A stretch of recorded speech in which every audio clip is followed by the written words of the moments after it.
London Marathon runners could face heavy for much of the race.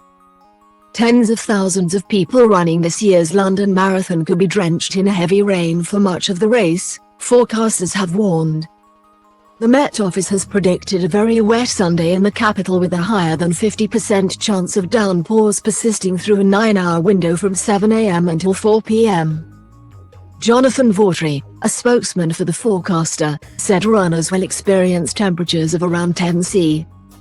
He said, more persistent rain is pushing across southeastern England throughout the day, that could provide for a relatively wet and damp London Marathon. You will see temperatures across the south climbing no higher than 9 or 10 C.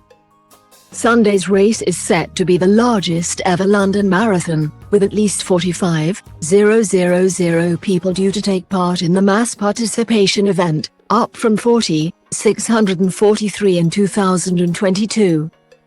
This includes runners classed as non-binary for the first time, with 118 people who identified as gender-neutral on their entry forms taking on the challenge. Organizers have said this is part of an effort to make the race the most diverse, equitable and inclusive marathon in the world. They added that an LGBTQ-friendly carnival energy will be channeled on a 250-meter leg just past the 21-mile mark on Butcher Row, renamed Rainbow Row for the event. This stretch was introduced in 2022, and directors have said it will be bigger and better this year.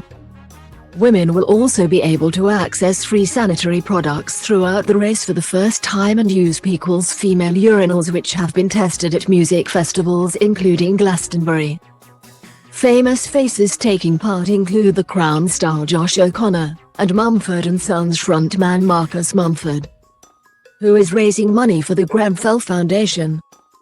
EastEnders actors past and present will also take on the challenge in memory of Dame Barbara Windsor, raising money and awareness for Alzheimer's Research UK. A total of £60 million is expected to be raised for charity. Great Ormond Street Hospital, Gosh, Children's Charity is the official charity of the year, and it will be using the partnership to launch its fundraising appeal for a new children's cancer centre.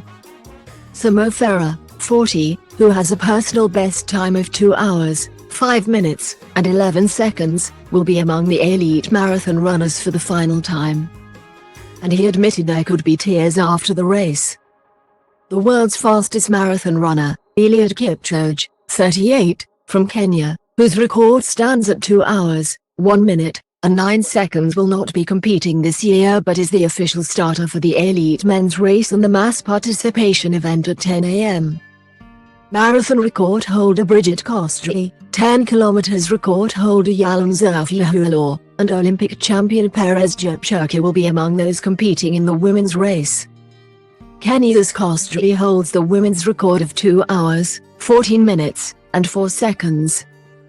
Runners will begin the 26-2-mile route from Greenwich Park, looping past London landmarks including Tower Bridge and Trafalgar Square before crossing the finish line near Buckingham Palace.